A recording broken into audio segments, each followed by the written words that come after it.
novel coronavirus has affected every aspect of our daily lives. But what exactly is it, and how does it continue to spread?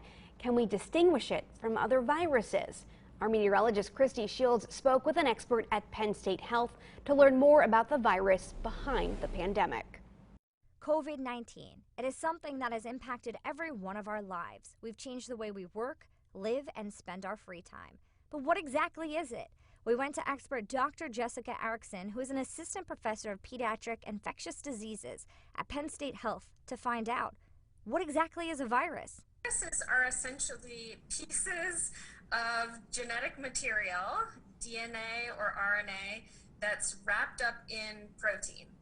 And those bits of DNA, when they get into our bodies, use our own cells to make more copies of themselves. Viruses are different compared to bacteria.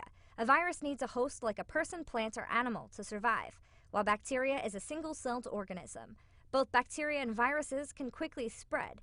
In the case of the novel coronavirus, it is through droplets. And then they land on surfaces. So you touch a grocery cart that someone has just sneezed on, you might get some of those droplets that have virus in them on your hands, and then you rub your nose, and those viruses then get from your hand into your nose. Once in your nose, it begins to make copies of itself.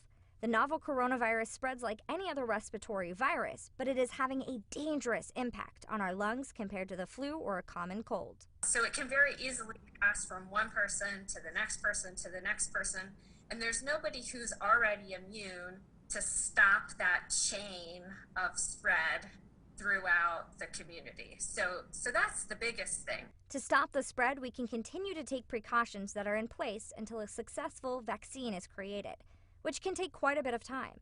First, scientists need to find a part of the virus our bodies respond to.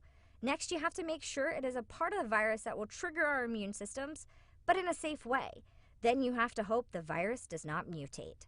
That can be an extra tricky part, is if the piece of the virus that we planned to use to make our immune system changes, then our vaccine is out of date and isn't going to work anymore. So we have to pick a piece of the virus that isn't going to mutate or isn't going to mutate much, and that can be difficult. Until a vaccine is ready to go, our best bet is to keep masking up, washing our hands, and taking as many precautions as we can. From WTAJ News, I'm Christy Shields. Really interesting. Thank you, Christy.